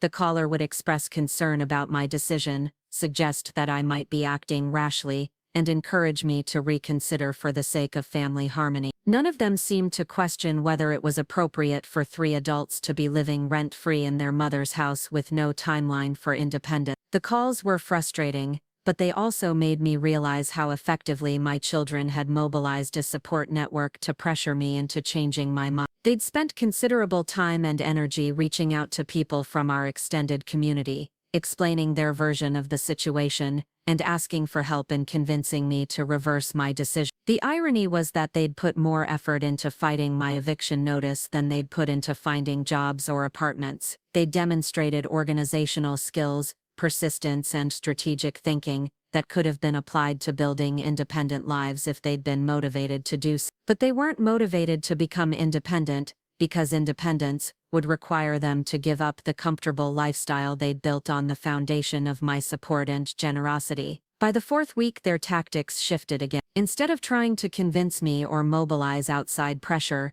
they started engaging in what could only be described as passive resistance. They stopped looking for apartments or jobs with any real seriousness. They began acting like the eviction notice had been withdrawn or forgot. Marcus canceled several apartment viewings he'd scheduled, claiming that the properties weren't suitable or that the timing wasn't right. Tyler abandoned his job search entirely, saying he'd decided to focus on a new business idea that required several months of development before it could generate income. Nicole found fault with every apartment she looked at, declaring them all too expensive, too small, or too far from her social and professional connection. They were stalling, hoping that if they delayed long enough I would either extend the deadline or abandon the entire plan out of frustration or guilt, but I didn't extend the deadline. Instead, I started making more concrete preparations for their departure. I researched the legal requirements for formal eviction proceedings, just in case they refused to leave voluntarily. I contacted moving companies to get estimates for packing and storage service. I even started shopping for new furniture to replace some of the items that belonged to my children, so that the house would feel complete and comfortable once they were gone. Most importantly,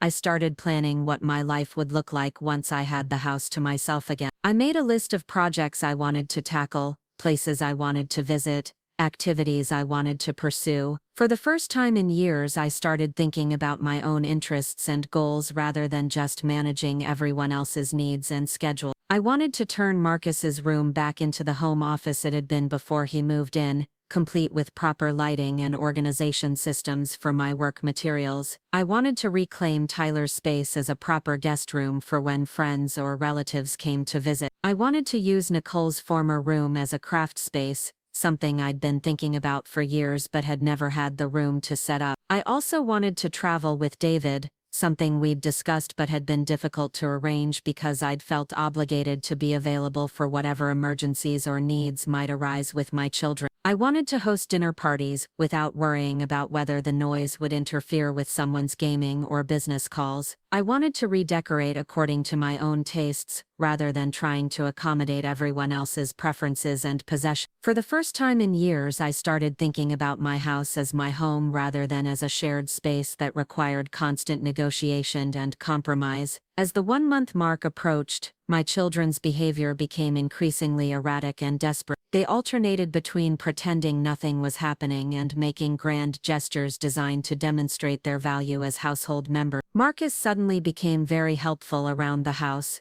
doing dishes without being asked, taking out garbage bins on collection day, even scheduling a repair for the leaky faucet in the guest bathroom that had been dripping for months. But his helpfulness felt performative rather than genuine, like he was trying to prove that he could be a good housemate if only I would let him stay. Tyler started contributing to grocery shopping, bringing home bags of expensive organic foods and specialty items that he announced were for the family. The gesture would have been more meaningful if he'd consulted anyone about what foods we actually needed, or if the items he chose weren't primarily things he wanted for himself. Nicole began cooking elaborate meals and leaving them in the refrigerator with notes about when they should be reheated and what side dishes would complement them best. She also started cleaning common areas obsessively, as if spotless countertops and perfectly arranged throw pillows would somehow convince me that having adult children at home was an asset rather than a burden. But none of these efforts addressed the fundamental issue, which wasn't about household contributions or domestic harmony.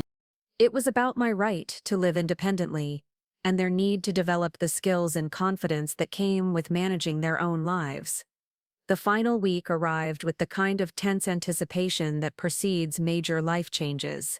My children had apparently realized that their various strategies hadn't worked, and they were running out of time to find alternative solutions. The house felt electric with unspoken anxiety and barely contained frustration. I maintained my daily routines as normally as possible, going to work, having dinner with David twice that week, and continuing my preparations for reclaiming my space. But underneath the surface calm, I was watching my children's behavior with a mixture of sadness and determination, waiting to see how they would handle the reality of impending independence. Marcus spent most of Monday on the phone with what sounded like legitimate apartment hunting conversations, though he seemed to be focusing primarily on places that were either too expensive for his current income or wouldn't be available for several more weeks. When I overheard him telling a landlord that he might need an extended move-in timeline due to family complications, I realized he was still hoping for some kind of reprieve. Tyler surprised me by actually applying for several jobs, though they were all positions in social media marketing or content creation, that seemed unlikely to provide the immediate income he needed for independent living. He also started talking about moving in with friends,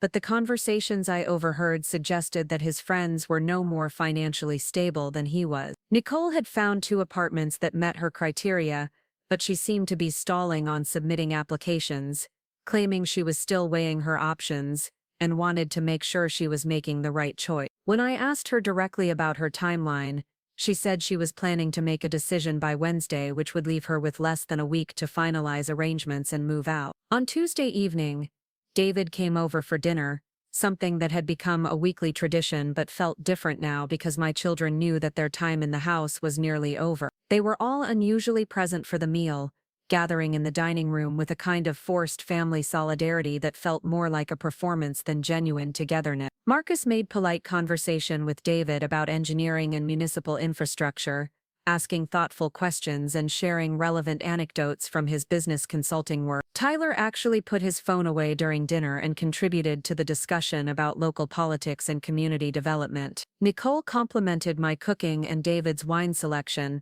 playing the role of gracious daughter and welcoming host. It was the kind of family dinner I'd imagined having when my children first moved back home, everyone engaged and considerate, the conversation flowing naturally between different topics and perspectives. But I could see the strain underneath their pleasant behavior, the way they were performing the version of themselves they thought would make the best impression on David and demonstrate their value as family members. After dinner, David helped me clear the table while my children dispersed to their various corners of the house. As we loaded the dishwasher, he remarked quietly that they seemed like nice people, though he could sense some underlying tension. "They're trying to prove something," I said, handing him plates to rinse. "I think they're hoping you'll convince me that having them around is actually wonderful and I should reconsider my decision," he asked, not because he wanted to influence my choice but because he was genuinely curious about where I stood. "None whatsoever," I said, and felt a surge of relief at how certain I sounded. "I'm more convinced than ever that this is the right thing to do." After David left, Marcus knocked on my bedroom door and asked if he could talk to me privately. I invited him in, expecting another attempt to negotiate an extension or propose some alternative arrangement. Instead, he sat down in the chair by my window and said something that caught me completely off guard. "Mom, I owe you an apology." I set down the book I'd been reading and gave him my full attention, unsure where this conversation was headed. "I've been thinking about everything you said, about how our arrangement has been unfair to you," he continued, "and I've been looking at apartments and calculating what it would actually cost to live independently, and I'm starting to understand what you've been providing for us." This was not the conversation I'd been expecting. Marcus looked genuinely uncomfortable, like he was admitting something that was difficult for him to acknowledge. "I think I convinced myself that we were helping you somehow, that you needed us here for companionship or security or whatever. But the truth is, we've been taking advantage of your generosity, and we've been doing it for so long that it started to feel normal." I waited for the but that usually followed this kind of admission, the explanation of why the current arrangement should continue despite its problem. "I found an apartment," he said instead.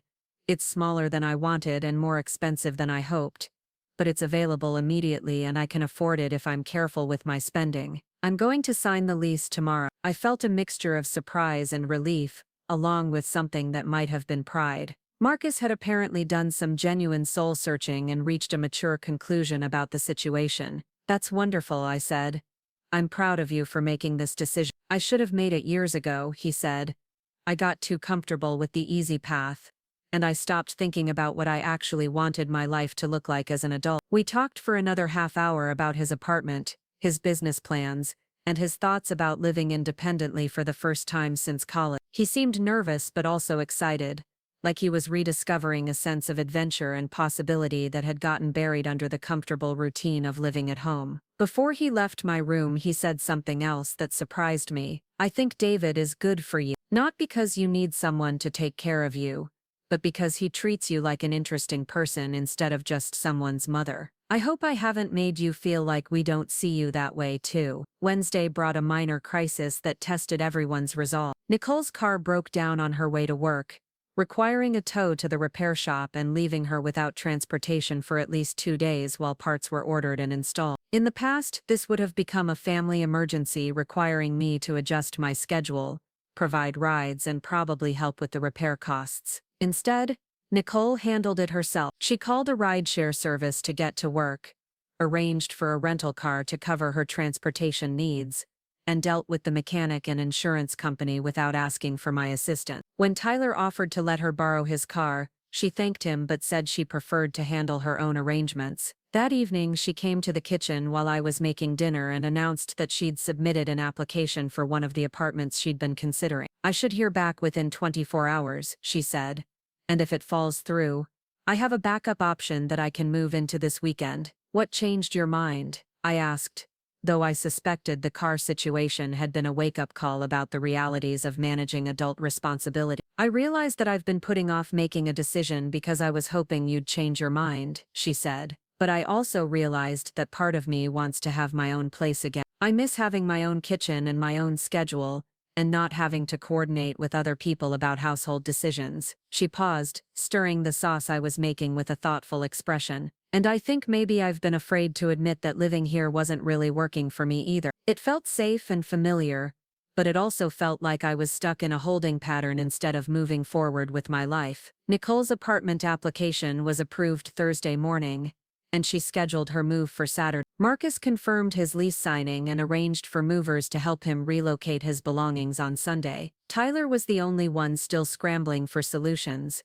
but even he seemed to have accepted that the deadline was real, and he needed to make concrete plans. On Thursday evening, he came to me with what he called his proposal. He'd arranged to stay with his college roommate for a month while he looked for both permanent housing and steady employment. His friend lived in a city about an hour away, which would require Tyler to expand his job search beyond our immediate area, but would also give him access to more opportunities. I know this isn't ideal, he said, and I know I should have figured this out sooner, but I think maybe getting out of my comfort zone is exactly what I need to finally grow up. By Friday, the house felt different. My children were packing, making arrangements with friends to help with moving, and handling the practical details of transitioning to independent living. There was a strange combination of sadness and excitement in the air, like the atmosphere before a graduation or a wedding. I spent Friday evening in the kitchen, making a large batch of Tyler's favorite cookies to send with him to his new living situation. It was a small gesture, but it felt important to mark this transition with something nurturing rather than simply function. Marcus found me packaging the cookies and offered to help, which led to an unexpectedly comfortable conversation about his memories of living in this house as a child and his hopes for what his new apartment would become. I think I forgot that the goal was always supposed to be independence, he said, carefully wrapping cookies in tissue paper. Somewhere along the way, I started thinking of this as a permanent situation instead of a stepping stone to something else. Saturday morning came with unusual energy for our household.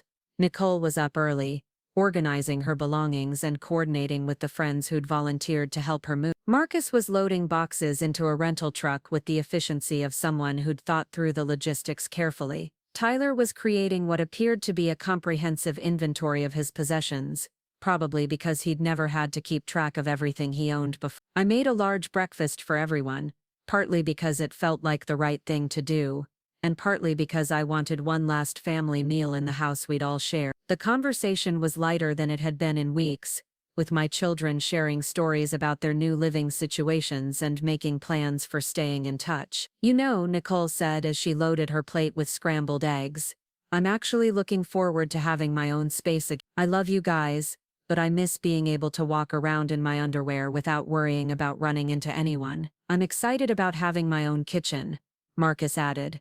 I want to learn how to cook properly instead of just reheating things or ordering takeout. Tyler was quieter, probably because his situation was the most uncertain, but he seemed more thoughtful than anxious about the changes ahead. After breakfast, the moving process began in earnest. Nicole's friends arrived with their cars and a borrowed truck, turning the guest house packing into a social event complete with music and laughter. Marcus's professional movers showed up precisely on time and handled his belongings with efficient care. Tyler's college roommate drove down to help load Tyler's possessions into his own vehicle, along with several boxes that would be stored in my garage until Tyler found permanent housing. By late afternoon, Nicole's move was complete. She walked through the guest house one last time, checking for anything she might have forgotten, then came to the main house to say goodbye. Thank you, she said, hugging me in the kitchen where we'd had so many conversations over the past 8 months, for letting me stay here when I needed it,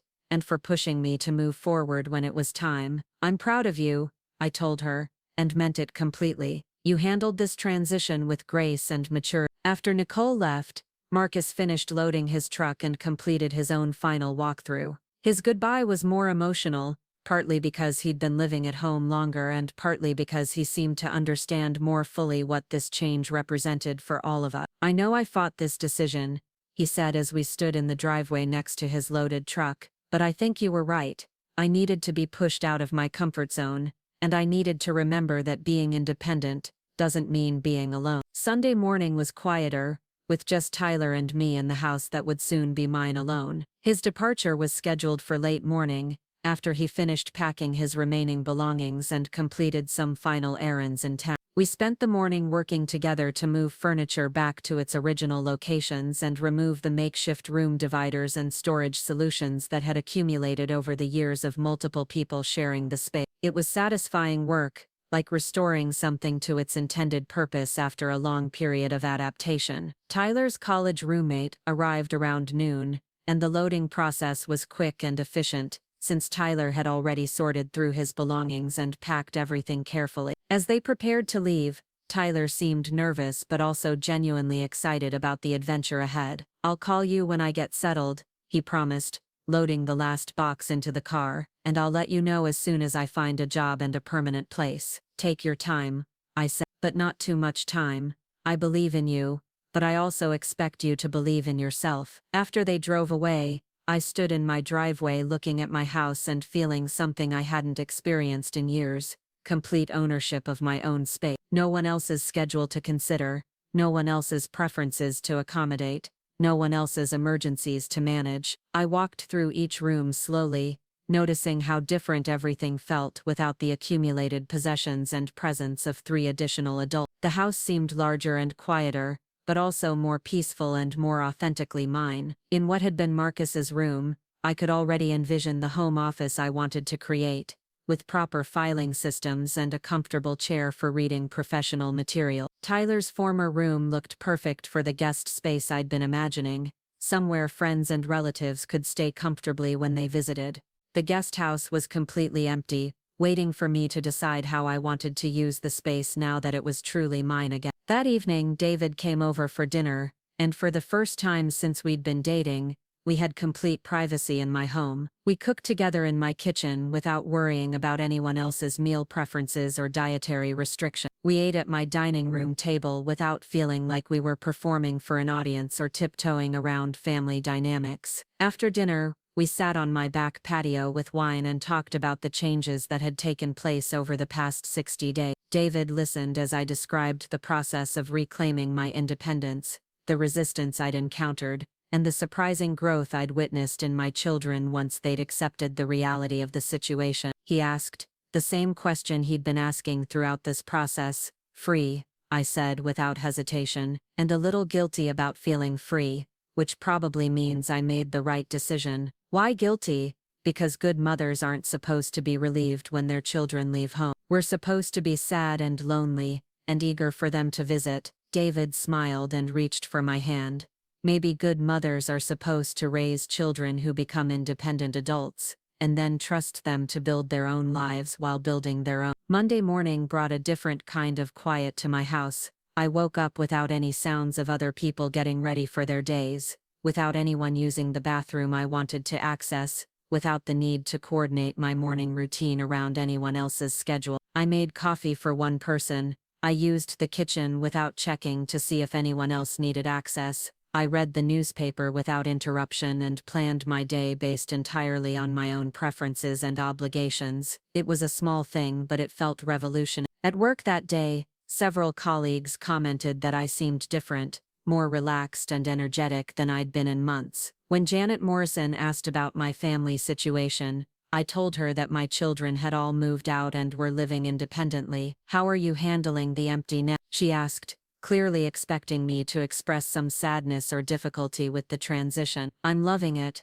I said honestly. "I feel like I have my life back." Janet looked surprised, like my response wasn't what she'd expected from a devoted mother. But then she smiled and said something that stayed with me for the rest of the day. "You know, I think we do our children a disservice when we make independence feel like abandonment. Maybe the best gift we can give them is the confidence that we'll be just fine without them, so they can be just fine without us." That evening, Marcus called to tell me about his first day in his new apartment. He'd successfully assembled furniture, figured out the optimal grocery shopping routine for his neighborhood, and even introduced himself to his neighbors. He sounded proud and slightly amazed by his own competence. Nicole texted photos of her apartment setup, showing off the way she'd arranged her furniture and decorated her space to reflect her own tastes rather than trying to fit into someone else's aesthetic. She seemed genuinely excited about the creative control she had over her environment. Tyler called later in the week to report that he'd had 3 job interviews already and was feeling optimistic about his prospects. Living in a new city was challenging,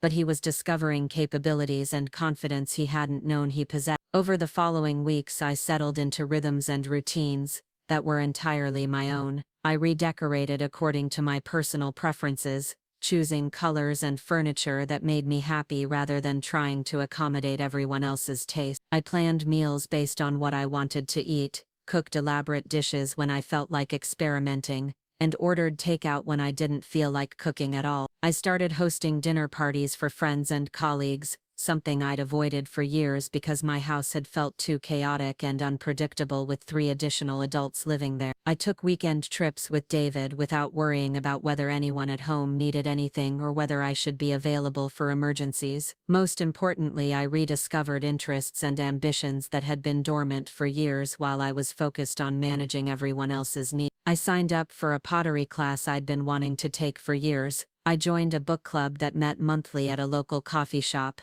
I started volunteering with a literacy program that helped adults develop reading skills for career advancement. I also spent time developing my relationship with David in ways that had been difficult when my house was full of adult children who were always present and always had opinions about my choices. We could have private conversations without interruption, make plans without consulting anyone else's schedule, and simply enjoy each other's company without feeling like we were being observed and evaluated. 3 months after my children moved out, I hosted my first family dinner as an independent woman rather than as a live-in support system. Marcus, Nicole, and Tyler all came over on a Sunday afternoon, and the dynamic was completely different from our previous family gathering. They arrived as guests rather than residents, bringing wine and flowers and asking what they could do to help with dinner preparation. They shared updates about their independent lives with pride rather than treating their challenges as crises that required my intervention. They asked about my own activities and interests with genuine curiosity rather than polite obligation. Most importantly, they seemed to see me as a person with my own life and experiences, rather than simply as a provider of services and support. During dinner, Tyler mentioned that living independently had been more challenging than he'd expected, but also more rewarding. I had no idea how much mental energy I was spending on assuming you'd handle everything, he said. When I have to manage my own grocery shopping and bill paying and household maintenance, it's exhausting at first, but then it becomes this sense of accomplishment, like I'm actually capable of taking care of myself. Nicole talked about the satisfaction of decorating her own space and making decisions about everything from furniture placement to thermostat settings, without having to consider anyone else's preferences. I think I forgot what it felt like to have my choices be entirely my own, she said. Even little things like what temperature to keep the apartment, or what time to do laundry, it's my space, and I get to decide how it works. Marcus had started cooking regularly, and was proud of the skills he'd developed in just a few months of necessity-driven practice. I actually enjoy cooking now,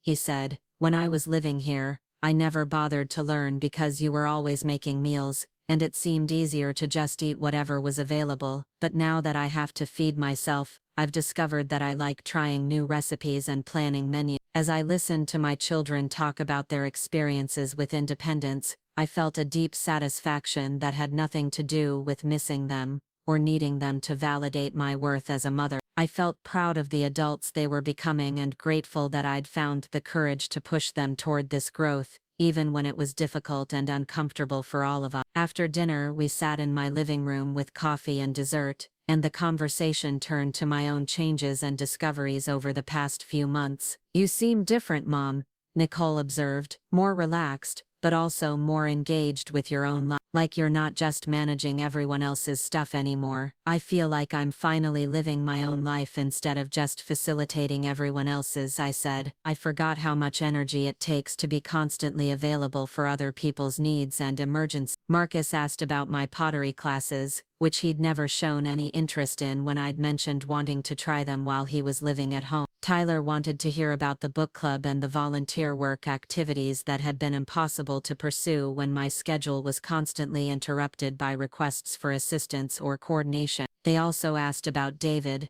and for the first time their questions seemed motivated by genuine curiosity about my happiness, rather than concern about how his presence might affect their comfortable arrangements. "He seems like a good match for you, Nicole. He treats you like an equal partner instead of trying to take care of you, or expecting you to take care of him." As the evening wound down and my children prepared to return to their respective homes, I realized that our family relationships had become healthier and more balanced than they'd been in years. We could enjoy each other's company without the underlying tension that had characterized our interactions when they were dependent on me for housing and support. They were proud of their independence, and I was proud of mine. They respected my choices and boundaries, and I respected theirs. We could offer each other support and assistance without anyone feeling obligated or taken advantage of. 6 months after my children moved out, I had what could only be described as a moment of perfect clarity about the decision I'd made. I was sitting in my home office, which I'd finally set up exactly the way I'd always envisioned, working on lesson plans for the upcoming school year. David was in the kitchen preparing dinner, something he'd started doing regularly when he spent evenings at my house. The guest house had been converted into a workshop and studio space, where I pursued my pottery hobby and various craft projects. The former Tyler's room had become a proper guest room that had already hosted visits from my sister, 2 college friends, and a former colleague who was in town for a conference. My house felt like a home again rather than a service facility. My time felt like my own rather than something that belonged to whoever needed it most urgently. My resources were being used for my own priorities and interests, rather than constantly being redirected to support other people's choices and emergencies. But most importantly, my relationships with my children had evolved into something more mature and respectful than they'd been when I was providing them with housing and financial support. They called regularly, but to check on my well-being and share news about their own lives, rather than to ask for assistance or complain about their circumstances. They visited frequently, but as welcome guests rather than permanent residents, who took my hospitality for granted. They offered help with household projects and invited me to participate in their own activities, creating a sense of mutual support rather than one-sided dependence. That evening, as David and I shared the dinner he'd prepared and talked about our respective days, I felt a contentment and sense of rightness that I hadn't experienced in years. I was living as an independent adult in my own home, pursuing my own interests, and maintaining relationships based on mutual respect and affection rather than obligation and dependence. My children were thriving in their independent lives, developing skills and confidence they'd never had the opportunity to build while living under my protection and support. They were making their own mistakes and learning from them, achieving their own successes and taking pride in them, building their own relationships and communities. The decision to evict my adult children had been difficult and uncomfortable, but it had also been necessary for all of us. They'd needed to learn that they were capable of supporting themselves, and I'd needed to remember that my value as a person extended beyond my usefulness as a provider of services and resources. A year later, when Marcus got engaged to a woman he'd met through his professional network, he asked if he could host the engagement party at my house. Not because he assumed I would handle all the planning and preparation, but because he wanted to celebrate in the space where he'd learned important lessons about independence and family relationships. Nicole had been promoted to a senior position at her company and was considering buying her own house. She asked for my advice about real estate and home ownership, not because she needed me to make decisions for her, but because she valued my experience and perspective as someone who'd successfully managed property ownership for many years. Tyler had found steady employment in social media marketing and was using his skills and creativity in ways that generated actual income rather than just personal satisfaction. He'd also started a serious relationship with someone who shared his interests and ambitions, and they were talking about moving in together.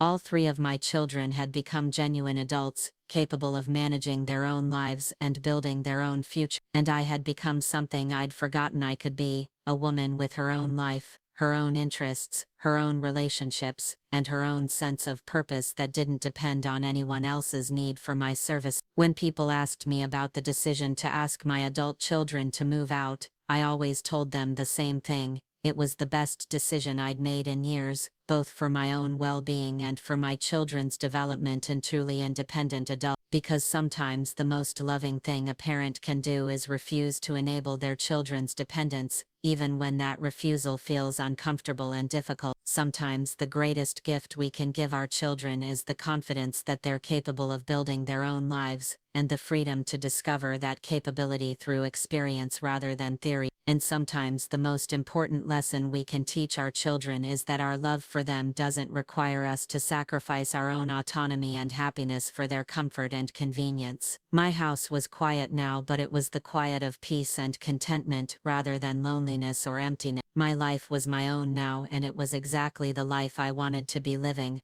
Up next, you've got 2 more standout stories right on your screen. If this one hit the mark, you won't want to pass these up. Just click and check them out.